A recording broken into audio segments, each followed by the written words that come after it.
आपल्या लाईफ मध्ये सगळं काही पाहिजे, परंतु तुम्ही त्या ठिकाणी मेहनत करताय जो मार्ग स्वप्नांकडे जात नाहीये. हॅलो, तुम्ही अशा ठिकाणी उभे आहे सध्या की तुमच्या लाईफ मध्ये तुम्हाला त्या गोष्टी पाहिजे. तुम्हाला बंगला पाहिजे, तुम्हाला मोठे मोठे इन्कम पाहिजे, तुम्हाला प्रॉपर्टी पाहिजे, तुम्हाला फिरायला पाहिजे, गाड्या पाहिजेत. परंतु ज्या ठिकाणी तुम्ही उभे आहे आणि ज्या रस्त्यावर तुम्ही चालले आहे, प्रॉब्लेम मोठा हा आहे की तो रस्ता तिकडे जात नाही. हॅलो, मी इथं उभा आहे हिंगोलीमध्ये उभा आहे आणि मी नांदेडकडे बघतोय आणि मला वाशिमकडे जायचंय आणि नांदेडच्या रस्त्यात निघालोय, तर वाशिमला मी पोहोचेल का? आवाज आला? सेम असं झालंय आपलं. पाहिजे लाईफ मध्ये सगळं. तुम्हाला चांगलं जगायला आवडत नाही का? आवाज आला? चांगलं म्हणजे आता आपण जगत नाही का? आता पण आपण चांगलंच जगतोय, पण याला जीवन काटणं म्हणतात. लक्झरियस लाईफ फार वेगळी असते मित्रांनो. अहो, 2 रुपये किलोचे गहू खाणारा माणूस आहे मी. मला सांगताना आजही कधी लाज वाटत नाही या गोष्टीची. वयाच्या 32व्या वर्षापर्यंत 2 रुपये किलोचे गहू, 2 रुपये किलोचे तांदूळ खाणारा माणूस आहे. पिवळ्या कार्ड मध्ये ज्या व्यक्तीचं नाव होतं त्याला येल्लो कार्ड म्हणतात. हॅलो, तो व्यक्ती तुमच्याशी बोलतोय आणि त्या व्यक्तीला या इंडस्ट्रीने आज 11 वर्षामध्ये करोडपती बनवून टाकलाय. जर मला बनवू शकते, तुम्हाला बनवू शकते का नाही बनवू शकते? आवाज आला? फक्त विश्वास कोणावर ठेवायचा हे इम्पॉर्टंट गोष्ट आहे. Right wrong? आपला विश्वास बसत नाही मित्रांनो. मी अनोळखी व्यक्तीवरती विश्वास ठेवला. आज काय पाहिजे? एका सामान्य माणसाला अख्ख्या आयुष्यामध्ये एखाद चांगलं घर पाहिजे. Right wrong? आज इंडस्ट्री ताकद आहे. 1 करोडच्या बंगल्यामध्ये राहतो. 15 लाखाचं माझं स्वतःचं ऑफिस आहे खामगावमध्ये. आज 70 लाखाची गाडी इथं आहे. 14.5 लाखाची गाडी घरी उभी आहे. हॅलो, मग आज टोटल जर का बघितलं 4-4.5 कोटी रुपये आज इंडस्ट्रीमधून मी कमावून बसलोय. आज रिटायर्ड आहे. फक्त 11 वर्ष झाले इंडस्ट्रीमध्ये काम करतोय. ते सुरुवातीचे 1 वर्ष फेल आहे, कारण सुरुवातीला मी माझं डोकं लावलं.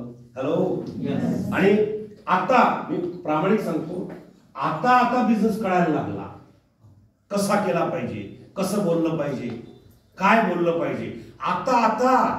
आता या इंडस्ट्रीचं नॉलेज वाढवतोय. सध्या स्वतःला अपडेट करण्याचा प्रयत्न करतोय, नॉलेज मध्ये अपडेट करतोय, शिकतोय. आता कल्पना करा, कमी एज्युकेशन इंडस्ट्रीचं असून पण जर का मी 4 कोटी रुपये कमवू शकतो, लाख रुपयामध्ये खेळू शकतो, करोडच्या बंगल्यामध्ये राहू शकतो आणि 70 लाखाच्या गाडीत फिरू शकतो, ते एज्युकेशन घेतल्यानंतर, अनुभव वाढवल्यानंतर पैसा वाढणार का नाही वाढणार?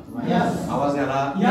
तर मित्रांनो, ते काम आज माझ्या लाईफ मध्ये होते आणि जर का माझ्या लाईफ मध्ये होऊ शकते, तर हिंगोलीतल्या प्रत्येक व्यक्तीच्या लाईफ मध्ये होऊ शकते का नाही होऊ शकते? आवाज आला? तर एक निर्णय तुम्हाला घ्यायचा आहे. ही सुरुवात आहे. इथून पुढे आपण बोललो कृष्णा सरांना, आमचे नांदुरे सर आहेत, मस्के सर आहेत, चोपडे सर आहेत. इथून जर का चांगलं अचिव्हमेंट करायचं असेल ना, तर ही सुरुवात आहे हिंगोलीची. आणि जर का इथून सुरुवात झाली तर कल्पना करा, अनेक सक्सेसफुल लोक तुम्हाला बघायला आणि ऐकायला भेटू शकतात. दत्ता सर असतील, जे माझे रोल मॉडेल आहेत, ज्यांना मी रोल मॉडेल मानतो, की बघा, एक दगड फोडणारी व्यक्ती आज या इंडस्ट्रीमध्ये आज 18, 20, 22, 25 लाख रुपयापर्यंत इन्कम घेऊ शकते. एज्युकेशन काही नाही, पण दगड फोडणारी व्यक्ती जर एवढं इन्कम घेऊ शकते, तर मला असं वाटतं आपण का नाही घेऊ शकत? आपण का नाही घेऊ शकत? असे इन्स्पायरेशन लोक जेव्हा आपल्याला ऐकायला मिळतात मित्रांनो, तेव्हा खूप काही शिकायला मिळतं. Right wrong? मी म्हणतो, आजूबाजूच्या सगळ्या सिट्यांपेक्षा सगळ्यात लकी सिटी कुठली असेल तर हिंगोली सिटी सगळ्यात लकी.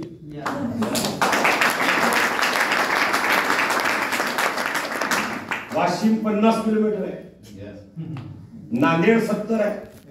हॅलो, परभणी 70 आहे. हॅलो, म्हणजे सगळ्या सिट्या अतिशय जवळ असलेली सिटी म्हणजे हिंगोली आहे. आणि चांगलं आहे. मी आलो, मला एक गोष्टाची फार मस्त काय म्हणतात त्याला, कृष्णा सर जरा अभ्यास आहे थोडा बहुत. मी एखाद्या सिटीमध्ये जेव्हा जातो ना आणि लोकांना जेव्हा भेटतो ना, मला अंदाज येऊन जातो. इकडे आल्यानंतर मला पहिले अंदाज आला. हॅलो, लोकांकडे पैसा आहे पण, आणि लोकांना एक्स्ट्रा पैशाची गरज आहे पण. हॅलो, फक्त एक मोठा प्रॉब्लेम समजला. जशी एक चांगली गोष्ट समजते, तशी एक काही ना काही मायनस पॉईंट पण असते. एक गोष्ट मला 100% लक्षात आली हिंगोलीची, की हिंगोलीमध्ये आणि बाकीच्या सिट्यांमध्ये फरक काय? इकडच्या लोकांना इकडे पैसा पण आहे, इकडे गरज पण आहे एक्स्ट्रा इन्कम कमावण्याची, पण एक मोठा प्रॉब्लेम आहे की हे लवकर मनावरच घेत नाही. बरोबर होत आहे का तुम्ही? हॅलो, म्हणजे जोपर्यंत यांच्या बुद्धीला पटत नाही तोपर्यंत हे हलणार कोण नाही. तुम्ही यांच्याकडे तुम्ही दिवसभर घेऊन बसा काहीतरी तरी फरक पडणार नाही. पण जर का त्यांच्या मनात आलं रेकॉर्ड ब्रेक केल्याशिवाय